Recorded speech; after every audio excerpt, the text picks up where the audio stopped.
Dr. Ashley, you're always such an open book. I'm really excited about today's conversation. Am I really going to do this? Am I really going to divulge all of my secrets? God! Welcome to the KiDDs Biz Podcast, your go-to source for unlocking the secrets to success in orthodontics and pediatric dentistry. Each episode, we bring you expert guests who share innovative strategies and insider tips to help your practice thrive. Whether you're looking to enhance patient care, boost your marketing, or stay ahead of industry trends, we've got you covered. Join us on this exciting journey to elevate your practice and make a lasting impact in the lives of your young patients. Let's dive in. Hi, Davin. How are you? Say, I'm great. How are you doing today? I'm doing good. I'm excited. I feel like it's been a hot minute since we've filmed, so I'm excited to get something out there for our listeners. I know. And today's a little bit unique, but we'll get into that. So I'm actually a little bit nervous. You're going to do great. You're going to do great. So to kind of set it up, everybody, today's a little bit of, like Dr. Ashley said, a little bit of a unique episode. We actually have Incia and Talib. Incia is an orthodontist in Chicago area. And so before I introduce them, I'm just going to kind of work. So they're going to actually be doing kind of the interview and interviewing Dr. Ashley.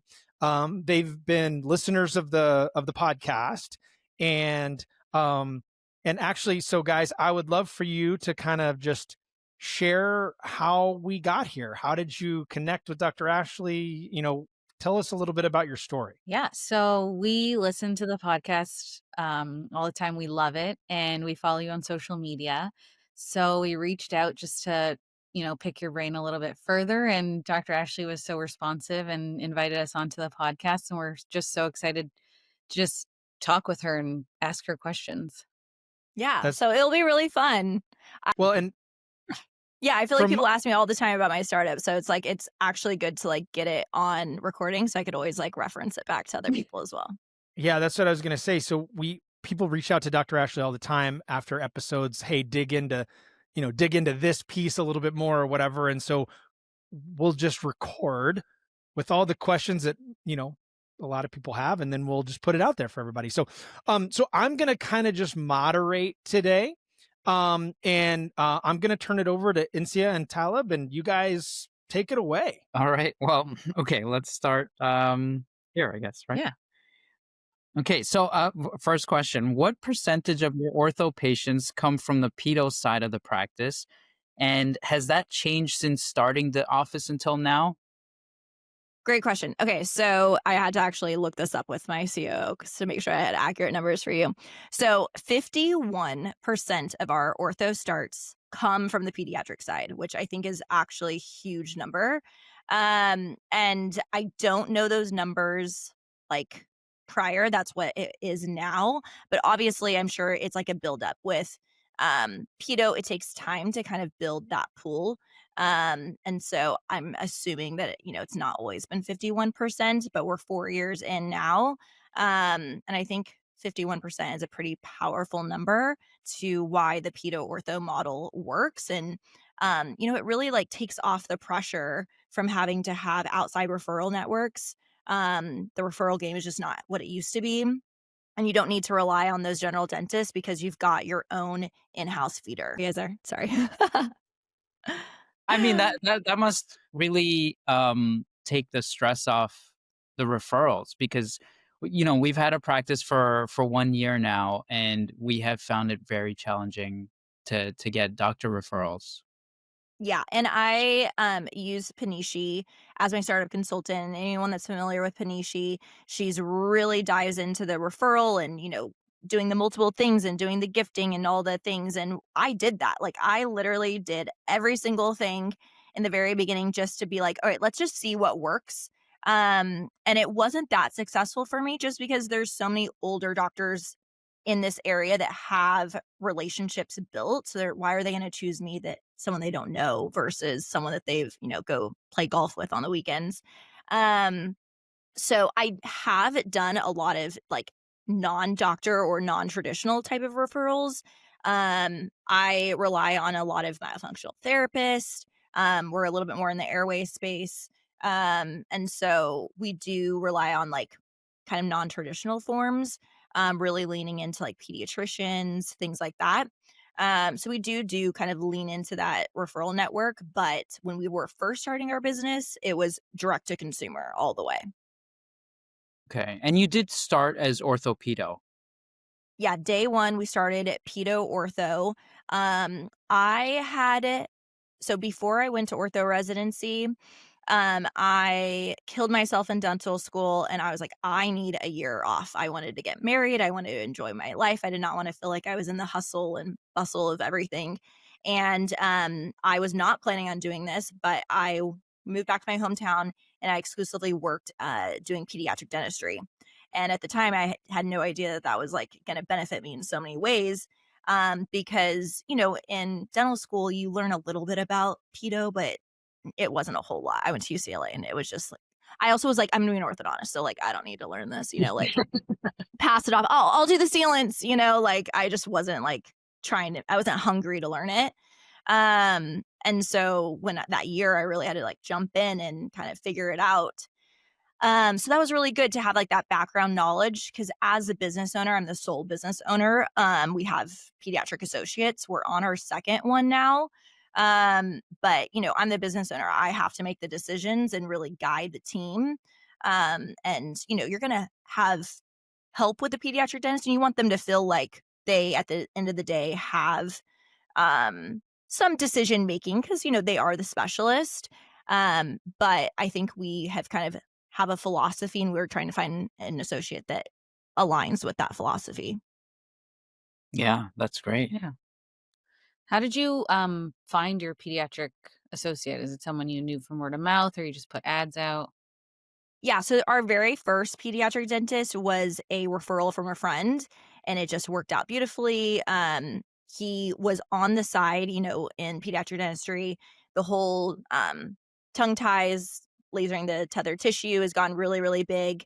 And so he was kind of always doing that on the side and his business has gotten so big, he's actually retired from pediatric dentistry as a whole. And he's just doing like early airway and lasering. And so his business was big enough to be able to do that full time. So I just had to, he told me, I think a month before I went on maternity leave that he had 3 more months to give me.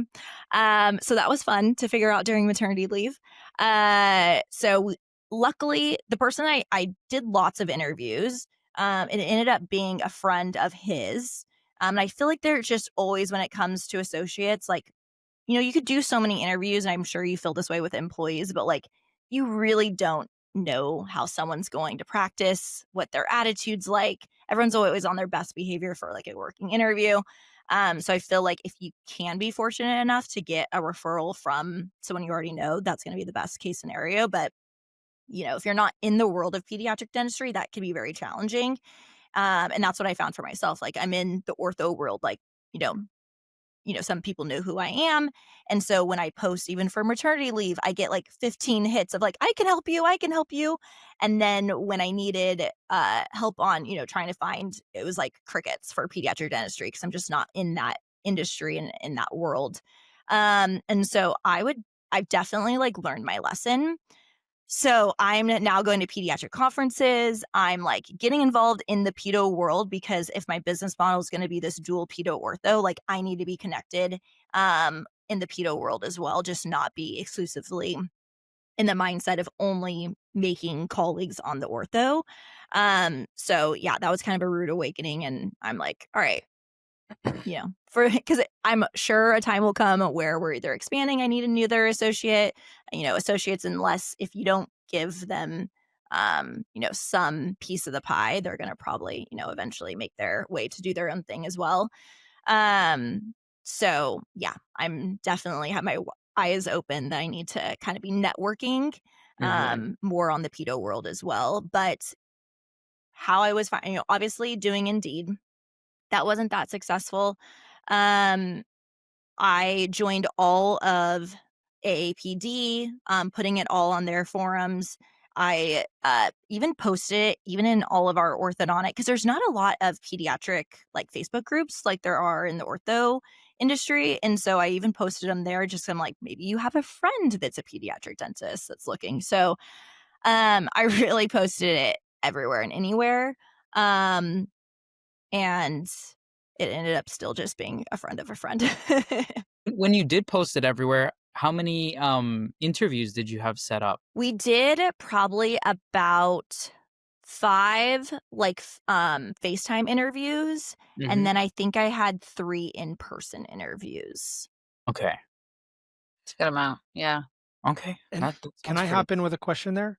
Yeah. Did you go through all of them yourself, or did you have your COO kind of screen any? Yeah, great question. I don't do any of the hiring. I don't do any of the posts. That's all my COO. So she first, maybe that's even a good question for her. I'm sure we had even more resumes than that. 5 is what reached me. So she's like my first filter. So I'm sure she got a lot of resumes. Then she did a phone interview, and if she liked them, then they made it to me. So I personally touched 5. So I'm sure there was a lot more that even kind of went through her. But kind of 5 made it past her onto me. Okay. Well, that's kind of good to know that, you do get, the pediatric dentist interested. So you're plugged into the ortho world to start understanding. And that's a really good point that you go to the conferences and everything. To start I thinking. just went to the Pediatric Growth Summit. That was a good conference. I thought it was kind of like orthopreneurs, but for pediatric dentistry, a lot on like the business side. And then I just went to an airway conference that wasn't really pediatrics, but I've been going to AAPD ones. AAO and AAPD just had a collaborative one last winter that we went to. So yeah, really trying to make an effort to go to those and network, because it's so important as a business owner, with growth and with having associates. Yeah. Yeah, that's a good point. Yeah. Next question. Do you have one you wanted to ask? No, good. Go ahead. Do you share your staff between the specialties, or do you have dedicated staff for each one? Yes. So, I would have loved to build out an ortho side and a pedo side day one. We are in Southern California in Orange County. And so rent, I think we're 2,500 square feet, and it's $13,000 a month now. And so as a startup, if I were to double that space, you just can't even comprehend spending 20 grand a month on rent. And so that just wasn't in the cards for us. Now 4 months in, we are like desperately trying to figure things out because we are so at capacity.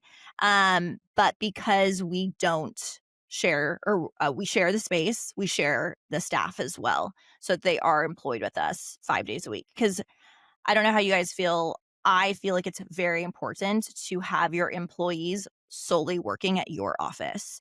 I don't think this is like discussed enough, but when you are an office that's open 2 times a week, 3 times a week, and then they go work at other orthodontic offices, if you're doing cool, unique things, like I don't really want my staff going and sharing that with my competitor that's down the road. Like I want them to be all in for ortho. I also feel like there's like this lack of ownership, like, oh, you're just one of the offices I work at. So we've gotten to the point where all of our employees work at our office either 4 days a week or 5 days a week, but that's their full-time position. So in that aspect, it's been really nice to, I only work 2 days a week, but there's 3 pediatric days. So we're able to offer them that full-time with being that dual specialty. But yes, all of them are dual trained minus our hygienist. And then we have 1 pediatric that is solely just pediatric. We're trying to train her on the ortho side to do like our records and sterile tech. But she just doesn't have the hand skills yet to be like a full ortho. So, that training takes time. And I think with the dual specialty, you're able to hire them full time, right? Because Yes. you're offering enough days. Right now, at our first practice, we don't have enough doctor days to have assistant staff full time. Yeah. So that's like a struggle with hiring. Mhm. And then, you just kind of get someone that's like 1 foot in the door, Yeah. Yeah, that's good. How would you say the overhead compares running an orthopedo versus just running ortho? Yes, great question. So I was telling Davin earlier that was the one question I wasn't going to be fully able to answer because we're in the process right now of separating out our expenses pedo-ortho. But in the very beginning and up till right now, we have like all of our clinical supplies are one. It's not what is pediatric, because there's just so much of overlap. So we've separated it into, we're using details. We've had details on the podcast before, but they're helping us separate it out because it is really important to know your profitability and your expenses, the two specialties divided. So we're working on that right now. So we're going to have like 3 departments essentially. So pedo, and then what's shared, and then what's ortho. So like when the assistant goes to order, something like cotton rolls are shared among the both of us. So that would be that shared pile. And then you just split that 50-50. So that's kind of how we're now figuring that out, but we're in the process of it. So the overhead, from a general standpoint, the overhead is much cheaper for pediatric dentistry. You're not really making that many, your lab, I always make them do band and loops. That's what I was trained on. Versus sending it out, I just do the crimpable ones chair side. I think from a patient perspective, they get it placed right then and there. So we don't have that ongoing lab expense.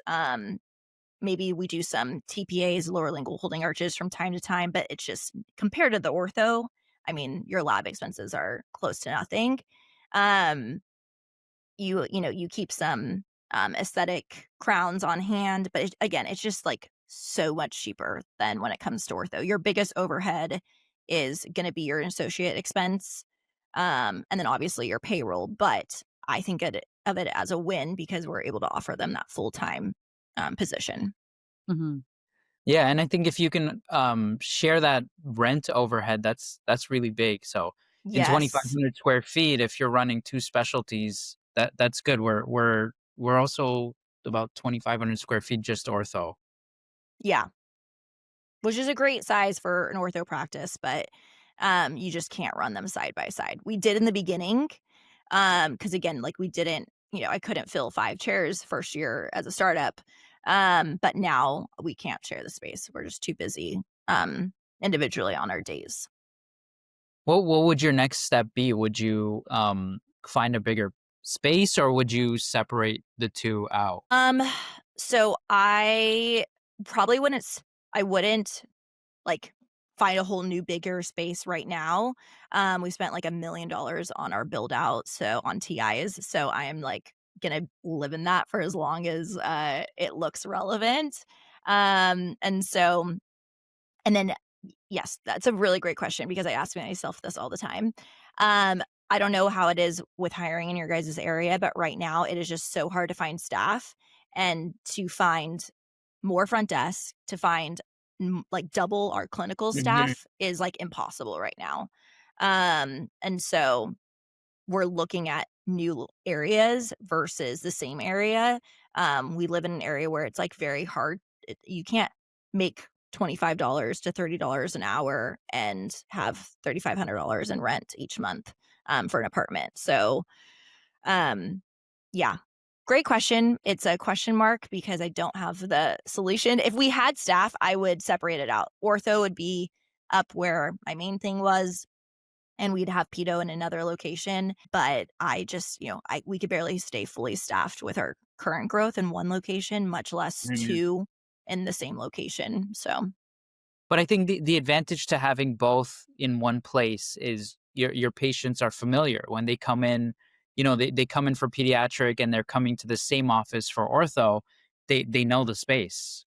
Yeah, and it's the same people that they talk to on the phone. So it's, if they've been a pediatric patient for a while, they come in, they see the same faces in the front desk. And, when they walk in for that very first ortho consult, they're not meeting a new face. It's the same person. That's that level of familiarity. So, a lot of them still go for a second consult, but when they go, they're like, oh, we don't really know this office. And so, they still come back. Yeah, I think it's nice to be able to have both in one place, but if you outgrow the space, then you really have to figure that out. Yeah. Yeah. I think the moral of the story is don't spend too much on TIs. I got way too caught up in wanting it to look a certain way. Well, it's beautiful. So Yeah. that's really good. Hmm. All right. How do referring pediatric dentists or general dentists respond to your combined model? Like, have you seen any pushback from external referrals, or you don't really care about it because you're just getting, the 51% from in-house? Yeah, great question. So because we were a startup from day one, it's like the area already knew that's kind of how we were built, and we just never really had those referrals. Also, my husband is a general dentist that works in the same shopping center as us. And so, you know, once they find out that, he's my husband, he's a general dentist, we have pedo in office, like we're really not getting those referrals. That's why I had to like really get creative on going direct to consumer. We leaned into social media like really hard in the beginning. I was just telling Davin, like, have 2 under 2, and I've been such in the mom zone that me posting, I used to post like every single day. And I'm not as consistent, but yeah, we leaned really hard into that in the very beginning. And then my husband and I were just talking like how much we were involved in the community when we didn't have kids. I was at a community event 3 times a month in our first 2 years of being open. Now our staff goes and does it. Like this past weekend, we went to the farmer's market because we always have a face painter there, and my little girl got her face painted, and we were like, oh, isn't it so nice to not have to do these anymore? But we're still in the community once a month for farmer's market. And then I would say we're probably still in the community 3 times a month for other events. It's just not always me attending those anymore. We have a big enough staff to where I outsource, delegate. Do you have like a specific marketing person who finds you all these community events to attend? No. So in the beginning, I wore all the hats. Right before I got pregnant with my very first, I brought on a COO. I'm actually going to have a whole article come out in Orthotown. I think it's next month, about COO, because I can like preach it from the rooftops, like the freedom that gave me. Hiring just someone that is at more of an executive level, because I think a lot of us have office managers, but they're also the treatment coordinator. They're also the financial coordinator. They are also wearing a ton of hats. Like they're not they're not looking and exploring growth opportunities for you. And so, I am a huge visionary. I'm like too much of a dreamer that I can't always have the time to implement it. So I feel like I still am finding the opportunities, but then it's my COO that I kind of, hey, this is my idea, like run with it now. And so she executes it to that executive level that I would have done it. But also like once you grow, like your patient base will also bring you these opportunities.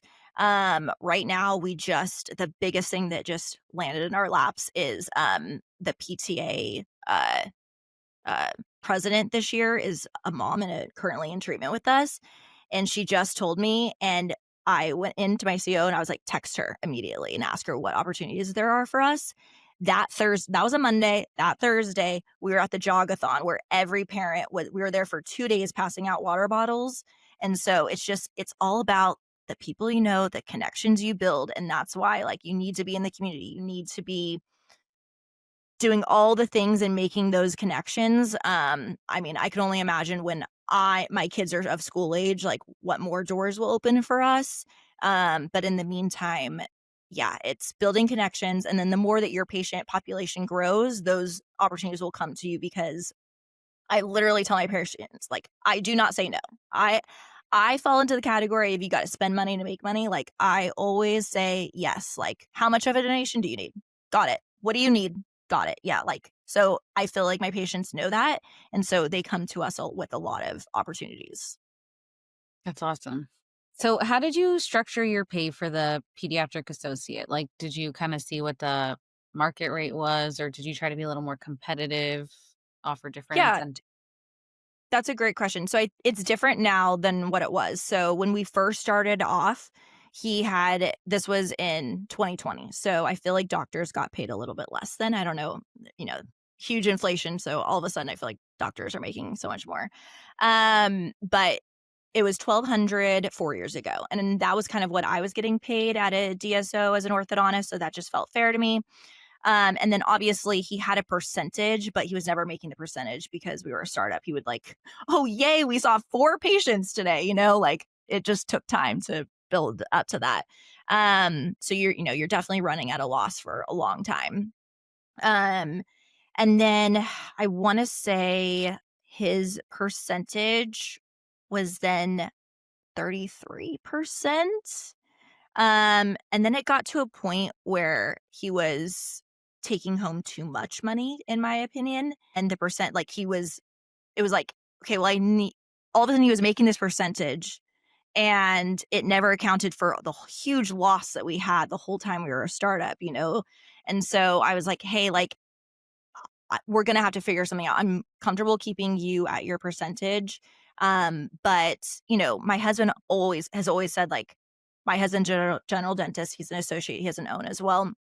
And he doesn't get paid for anything that he doesn't do. You kind of make what you kill, as an associate. So he doesn't get paid for the cleanings because they have a hygienist that's making $55 an hour. He doesn't get paid for the x-rays, the fluoride, all those sorts of things. So he's like, why, why are we doing that? And I don't get that. And so I sat down with him and we removed, I think, x-rays and the cleanings on the days that we have a hygienist. And he was okay with that for a while. He ultimately left. So, who knows if that was part of it. I'm always kind of like, I am more than willing to be fair. But I want to kind of, this is kind of what my husband's experiencing as an associate. So like, I feel like it's fair to be offering that same thing. So when we found a new associate, he's getting, I think it's $1,350 a day, or I think it's 30%, and whatever higher. So he'll at least always make the $1,350 a day. And then same thing, no x-rays.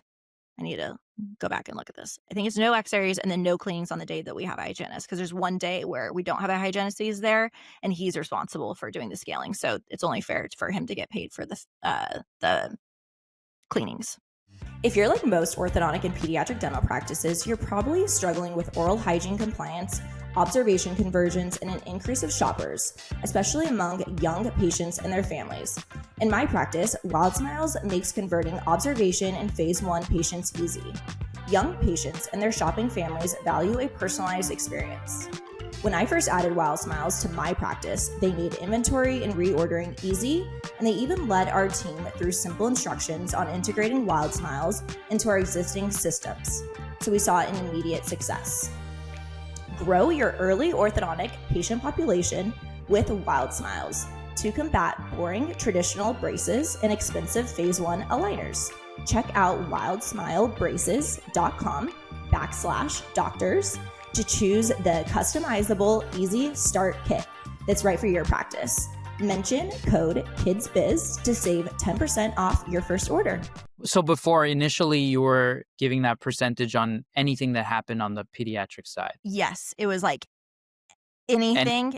Anything. Okay. Yes. So it's like, you just don't know as a business owner, like people ask and I didn't know. So I said yes. And then, time goes by and you're like, all right, like it's time to look at profit. Like it's time to explore this. Like I said, I strongly believe in you got to spend money to make money. And I didn't really care for the first 2 years. But when I'm starting to dial things back and, payroll is this percentage of collections and it's outside of the norm, you really have to take a look at that. So, I definitely would say when you're working with an associate, you're going to probably lose them if you're going to give them a pay cut, like I did. So be very comfortable with what you're paying them from the get-go. Yeah, that's super helpful to know what procedures to be paying for. And, if it's a procedure that they're not handling, that you probably shouldn't be paying for that. Yeah. And I've learned now that that's very standard. And, if you hear crazy things like, oh, they're getting 40% of collections. well, what are you getting paid 40% of collections? Is it just your restorative? Like, are you getting paid fluoride? So like, I really tell my associates, like, straight, especially when they're straight out of school, like they're like, oh, this other person was like, I'm getting paid 40% in LA. And I'm like, just make sure you're comparing apples to apples. Like, don't get fixated on this percentage because it may be a percentage of much little than what we're offering. So it's definitely like a conversational piece when you are hiring. If they're fixated on a number, it's like, well, what does that number involve? Because you want to make sure that they're comparing apples to apples because every employer, you want to be making sure you're taking home a little bit to deal with the whole stress of managing, that dual specialty. So, And how were you able to afford to pay that at the beginning, that $1,200? That must have been really tough when you're probably still working outside as an associate and almost all your earnings go towards paying another doctor, right? yeah, but it's just, I guess that's just always been my philosophy is,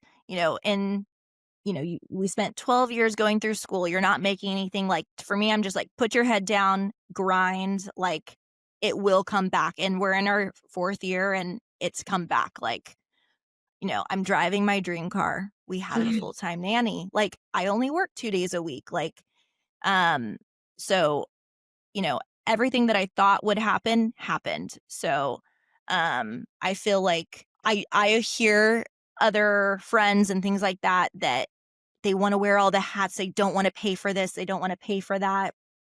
And they're still trapped. You can only do so much. So I'm a strong believer in delegation. I'm a strong believer in paying for things that you need. Of course, like, don't have this overabundance, but like, don't be afraid to pay an associate and not pay yourself for a little while because, the teeter-totter will tip the other direction eventually. Yeah. And how long did it take to start seeing traction on the pediatric side? Oh, so I left my associate position after 1 year in, and I was able to pay myself after 1 year in. I will say that I was very big on social media during that time and was getting paid a lot by companies during that time. So that was like another 6-figure salary. So that also helped me be able to leave because that's unusual. I think that doctors are able to leave their associates after 1 year of a startup. So don't think that is like the expectation. I was getting another paycheck elsewhere. Okay. Yeah, that's really helpful. Were you attracting a lot of patients from your social media as well? Yes. Okay. Yes. From the We get-go. have from the get-go. I mean, like I said, I'm not as active on social media now, and we have a lot of people fly in to be treated by us. Yeah. That's Because pretty they'll cool. see a TikTok and they want to be treated by us. I still think it's crazy. But yes. Through TikTok, they'll find you as a doctor and they're like, I want to be treated by that doctor. They'll fly in. Yes. I would say, like, I actually need to do maybe like a posting for our Facebook group of like the power of social media and like maybe put on a map like where all of our patients are. Because of course, like, we treat our community, but like most orthodontists treat their community and then that's it. Like, I literally had yesterday someone reach out to me from Fallbrook, California, which is maybe, I would say, an hour drive. Most people are not going to drive an hour to go see their orthodontist. You're driving past 25 orthodontists. Like, why would anyone do that? Well, if they started following me and seeing me every single day and I become, like, in their mind, the expert on, of course they're going to drive that amount of time. People do it all the time with plastic surgeons, with dermatologists. So why wouldn't they do it with ortho? Yeah, that's true. Yeah. A follow-up question on that, kind Yeah. of circling back to what you were talking about, how you've kind of decreased the amount of posts because you've got family and all that. And then also you're personally not as visible in the community at the community events. Have you seen that that's impacted your overall reach? or are there positives or there negatives? Of course. I think you're always going to do it at a 10 out of 10, maybe a 12 out of 10 of like what you would expect. Even like our farmers market chamber of commerce is like, it's not the same without you there. Come, be more active. I'm like, I've got 2 kids. Like, this is a Saturday morning. Like, sorry, I can't spend 5 hours at the farmers market anymore. But I'm willing to like take that. I think when we first started off, also we were a new office, but I expected to get 10 names on a list from the farmers market that we would call on Monday and try to get them converted. I don't think they come home with any lists anymore. I don't think that they're like as like trying to, make those conversations. More so but also we've been there every month for 4 years and it's like the same people. So I feel like it's more so now less about learning out who we are. It's just more so about like awareness. But I had a patient the other day say, I see you guys at the farmers market every single time. And I finally made the call. So, and it's like, how many years has she been seeing us at the farmers market? So that's just a lot of exposure over time, right? Yes. And I will say, because I didn't answer the social media part. So I'm very active still on Instagram because Instagram is a lot more community based. TikTok is a little bit more like national. That's how I was like making a lot more money with companies, is because it's more of like a bigger platform. But I still post 3 times a week, like in feed posts on Instagram, and try to do stories multiple times a week. Just because that is very community based, and I still want the community to feel like we're very, very involved from a community standpoint and on social media. Would you say the demographics that work best for an ortho-pedo type of office, like the age groups or the family density, insurance? Yeah. Okay. So I really think that any demographic is going, every kid needs to see the dentist. So they're going every 6 months. Obviously, if you're in a more of a medical practice, maybe they're not coming as, every 6 months, like you would see maybe in a PPO practice where maybe finances are not as, or shouldn't say finances, but that follow-up is a little bit more there. So obviously, the more that they're coming to your practice, the more familiar they are. So when it comes time, like, hey, they've been seeing this doctor for a long time. They've already built that rapport. They've already built that trust. And then when that doctor is like, hey, you got a crossbite, there's still a lot of, I think our area is, they love to get 3 consults. They're very educated. They're very informed. And they know that every orthodontist has different treatment philosophies. So they usually go like, oh, thank you for bringing that to my attention.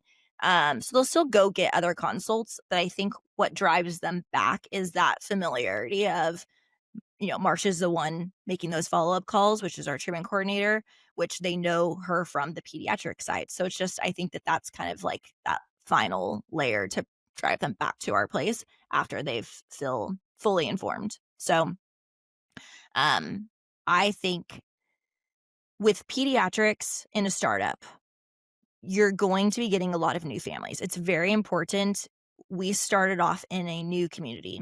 There's another pediatric dentist that opened up the same month as us in our community, but there's so much growth that it just doesn't matter. So I think starting a startup in a new area where there are a lot of people relocating to that area is going to be very important. But when that happens, that community is very young. So your pediatric side is not going to be ready for ortho. They're 2, 3, 4. So that's why it's taken a few years for them to be ready for that phase 1. So I would say, going back to 51% of our starts, I can guarantee that our first 2 years were probably 10%, because our pediatric patients had to age a little bit. And then now they're at that phase 1 age. And like, even when we look at our numbers, like, I'm like, am I a phase 1 practice? Like, we're probably doing 75% phase 1 and 25% phase 2s. Again, because our population hasn't aged to that point, and our community also hasn't aged to that point. We had an orthodontist, and that's when you're doing startups, like looking at these demographics, all these things are very, very important. I had an orthodontist in front of me that I ultimately had to buy his patients because he did ortho. He wasn't really doing a lot of phase one, and the demographics weren't ready for it. And he unfortunately had to, just cut his losses at that point. So yeah, looking at those demographics are very, very important as a startup. Okay. So you work 2 days and then your pediatric associates there 3 days. On your 2 days, Correct. are you doing any consults or do you do virtual consults at all? Yes. So how that works is the pediatric dentist. So all of my observation appointments are done on pedo days that are that dual patients, but most of our patients are dual. So they will take this is why it's really great to have both specialties be able to do the same thing because they know how to take all the records. So they take all the new patient records, everyone over the age of 7 that wants an ortho consult, and then all of my observations. So when I get to my desk, I have at least 10 virtual consults a day that I have to call. I have to look at the records, call the parents. Now, what I have learned is our conversion rate was much lower when I tried to do a full consult over the phone. Now I realize that they need treatment. I tell them a little bit, but I'm like, let's bring you in. I think that in person, showing them the pano, showing them the ceph, showing them the scan is very important for conversion rate. And so we were like way too much virtual consult, like over the phone, just convert that way. And then it wasn't that successful. So I learned, let's get the records on pedo day. I'll make that call, but get them scheduled to come in person. And now our conversion rate has gone. How long does that in-person consult take? Same as like a other consult. So the way that we schedule it is like a 30-minute records. So we've already taken that 30-minute records on the pedo day. So that saved us that 30 minutes. And then they have a 30-minute time slot in our treatment coordinating room. So they just have that time slot in our coordinating room. Okay. And then how much time do you spend yourself in there? So I am not what other consultants, so many consultants want the doctor in and out. I don't do it that way. I explain everything. I've had the same treatment coordinator for 4 years. She's great. She probably could do it. She does say more when I'm busy and like she's like waiting on me, but she doesn't want the patient to think that they're not important. So sometimes she'll speak more, but I like to give the whole start to finish what you're going to expect, because not to say that I don't trust anyone, but if I say it, I know that it was communicated. And also I feel like they're buying the doctor. So yeah, I think a lot of consultants would disagree with that, but I spend at least 10 minutes in the consultant room discussing things. Okay. I personally think that's nice to be able to explain everything, because they have so many questions, and it's nice that it's coming from the doctor to explain everything. I think so. I think that people are taking time out of their day if they feel like the doctor was in and out. I don't think that they would feel valued, but a lot of consultants would disagree with me. We've been told the same, so yeah, we get it. Do you want to talk a little bit about the space? Yeah. Okay, so a little bit about what we're trying to do right now is we've looked at a space that's already built out, that's roughly 2,300 square feet. It's got an open bay with 5 chairs and 2 private rooms. Yep. So we just want to know, my space, pretty much. Is that it? Do you think that's a little bit tight? I know you're at 2,600 square feet. It's a little bit bigger. What would you say? And how does the flow of your office work? It's not like, obviously it's not big enough to have like a separate ortho wing and a separate pediatric wing. It's all one space, right? So when you're starting out, you can do those dual days. And I think that that's important, like as you're beginning. So like, I would literally just sit there and do admin days on the pediatric days so that it was physically me. Like when he saw that there was a consult, instead of leaving me a note to go review and call, I would be there. So I would be converting right then and there and be available for that, and then be just reworking on admin stuff. Now with kids, that is not as important to me as it once was, especially in the startup phase. But that's what I would recommend. If chair time is not important in the beginning, have both doctors be there. You might be like, oh, like it's not an ortho day, I'm not getting paid. Well, if you just convert one person, that's going to be worth your time. And so I think the more that you're there on the pediatric days, also like hearing how they say things, how the flow is, like you're going to need to be very present in the beginning. And then you can kind of phase yourself out. I think it was 2 years in that I phased myself out of the pediatric days. And so I guess on those days, you got consults that popped up on the pediatric days? So either they were scheduled, so like on our scripting, anytime that they call, say we also have an orthodontist, I see that your child is so-and-so age, would you love to get records done that same day? So it could either be scheduled that way, or, just they could literally solely come in just for an ortho consult. You're sitting there, might as well. So it just opens up times and days for the ortho consults as well. Or they were not on your radar as a consult whatsoever, but your pediatric dentist sees a crossbite, they see, whatever it is, and then they ask you to come on over, and then what do you know? A whole consult has evolved. That's awesome. Yeah. And two private ops should be enough. We have, so our area, again, it comes down to your demographics. In our area, there's not a lot of cavities. Parents are, they don't even let their kids have candy, so I would say that we're a lot of hygiene, and we have one op, and that's sufficient. We have 2 ops. The second op room has become my CO's office. It's not fully built out, and we just don't really need it, just based on our demographic. But that's not to say in a different area it could be different. And then do you have like a private consult room as well? Yes, I wish I had 2 of those. Okay. That's my one I wish I had 2 treatment coordinating rooms. Absolutely. Okay. Well, I mean, that's the one shortfall we're finding with this location. We don't really have a private consult room. Everything is quite open other than those private ops. So you're going to have to build it. We'll have to build it, right? Yeah. That is your moneymaker. That is where you're converting. It is the patient experience. You have to have that. One minimum, 2 would be. So we're just wondering if we can, take one of those chairs in the open bay and turn it into a consult room, maybe just make it a little bit more private. And because I'm sure when you're discussing the financials and stuff like that, you can't be out in the open. No.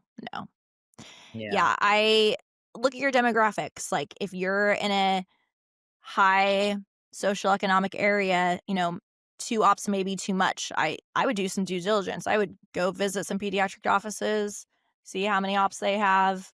But you may not need to.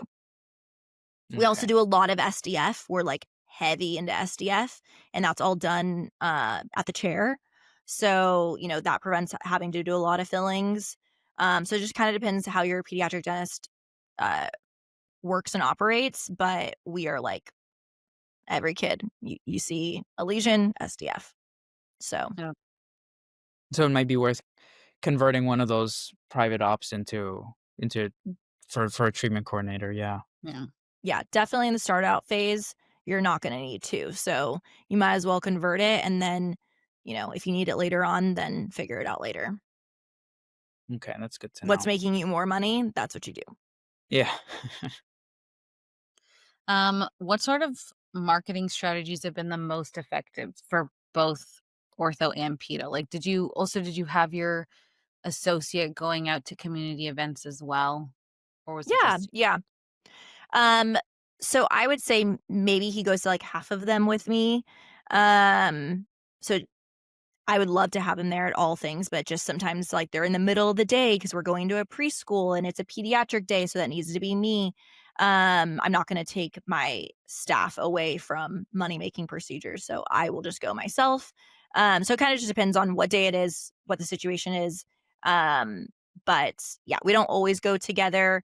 I would love for him to be at all of them with me, but just sometimes it doesn't work out that way. So I would say the community events is the number one thing above social media for me personally. Two, we take insurance. So I see that as marketing dollars. You're discounting your treatment. That discount is really marketing dollars. We're starting now to phase out. We're going to be dropping all insurances with ortho in 2026. But again, as a startup, you have to take everything and then you can phase that out later. So insurance, community events, and then social media was number 3 on our top referrals. Doctors and other outside referrals are not even really high on the list. As a associate doctor, have you found it hard to have your associate doctor be invested in the marketing efforts of your practice? No, because my latest associate is a new grad. And so a new grad is just going to be a little bit more hungry. They just got out of school. They're wanting to learn the business. And I'm like an open book. I'm like, that's also a benefit of coming and working for me is like, I'm going to teach you. Like, you're not going to come do dentistry and leave. Like, no, you're going to be part of our brand.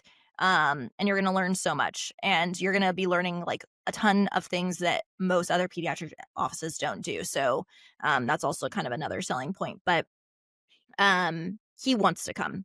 Like I said, I think new grads are a little bit more hungry. If you have someone that's probably been in the industry for 20 years or maybe even 5, maybe they have young kids and they're not as invested, but he doesn't have a family. He doesn't have kids. He wants to be there. He's hungry to learn.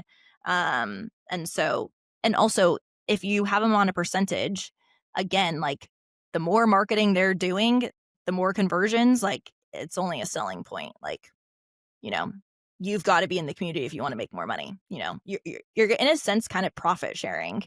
That's why I'm kind of just never really that apt to give away equity when I'm like, you have as much decision-making power. Bring the things to me. Pretend you're the owner because you're only going to make more money. Like you get a percentage of the pie. Do you foresee yourself giving equity at any point? So my COO has equity, and it's phantom equity. I personally will, I'll never say never. I don't want to give away real equity. I like having control. So maybe giving out phantom equity, I would be okay with. So basically phantom equity is, there's either a 10-year timeline or a buyout situation in which they get a percentage of sale or a percentage of whatever it's worth. So I like phantom equity. So I would probably give that to associates, but real decision-making control, probably not. Like I was a visionary, like you got to go out and do it if that's what you want. Yeah, that's true. And then back to insurance, when you are dropping insurance on the ortho side, is that also going to tie in with the pedo side? No, you are with insurance under the provider, so completely separate. So that the pediatric provider is going to stay in network with insurance. Correct. We're also wanting to drop that, but right now, our patients are already getting used to a new face. We're not also going to be like, hey, we also don't accept your insurance anymore. So we're going to let some time go on, get, buy into Dr. John, our new amazing pediatric dentist, and then explore that once we've hit that milestone. Okay. And then just on the marketing side of things, what would you recommend when you're launching? What did you do? So, I did all of, I think, the stereotypical things. I did mailers. I literally posted like little door handle. Like I physically went and put them on every neighborhood. Like I hustled in the beginning. I think that there wasn't like, I did everything from old school to new school. And for me, the old school stuff didn't really track. It was the social media and just being in the community. Those were the top 2 things that were had ROI for me personally. Not to say that it may not work for someone else, but in my area, that's what worked for me. And then was that like the social media, just the organic, or were you promoting your posts? Were you also doing Google ads? So with social media, I started in 2020. This was when TikTok first started. So like, Mhm. I mean, I was getting so many millions of views, you couldn't even pay for that. So I've never paid for ads just because our organic reach has been so much more than you could ever pay for.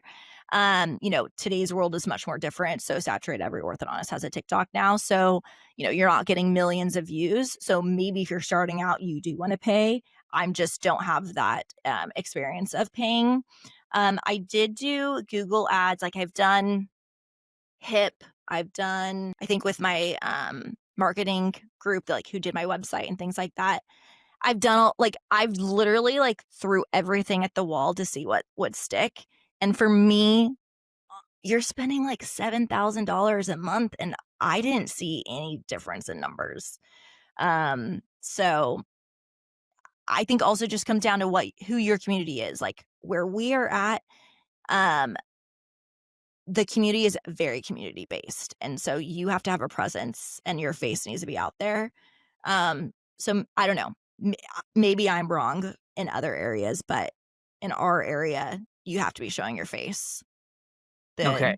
Yeah, So I yeah, did so not find the Google stuff to be an ROI for me personally. so you saw very little traction from it then. It was the biggest waste of money for me personally. Okay. So it's just showing face everywhere, being a member of the community. Yes. Yeah. Okay. That's good to know. We try to attend as many events as we can, but same challenge. We have a 1-year-old, and you're trying to get home at a certain time, and Yep. but I think that's what it You comes need down. to be besties with your local chamber of commerce, whoever runs that. They're going to know all the events, even if it's like not customer facing, even if it's business to business. Like you want to be besties with the other businesses that are in your area because maybe they have a collaboration. Like,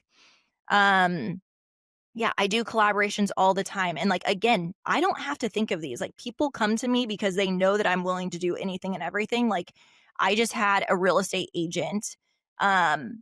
We made bags we do a candy buyback, and she went and hand delivered on all of our community door stops the bags and she did we did it co-branded. And then like I didn't have to do anything. She did it for me. She just like, I want to collaborate with you. And so she went and did all of like the busy work, and all we had to do was we do candy buyback every year anyway. And so the more that you do opportunities like that, people just come to you. Mm. And I know I've heard on one of your episodes that you do work with influencers. Yes. How do you approach them? And I know you've messaged some of them. Sometimes you don't get much traction. Have you Yeah. found? You give away a lot of free treatment, and it doesn't always have the biggest ROI. So I would say the biggest influencer that we work with that actually has worked is Gina from the Real Housewives of Orange County, because she's a real estate agent in our community, and she lives in our community, and because she's a real estate agent, she's very active. So I feel like that one has actually had good ROI. But I've worked with other housewives. If they are not in your community, I don't think it's as valuable. And I just don't think it's worth the clout of being like, this housewife comes with me, comes to my office. So And so I think it's more yeah. important. The PTA moms, the dance moms, you need to be building connections, because give away free treatment to the PTA mom, give away free treatment to the mom that is the ringleader of all the dance kids.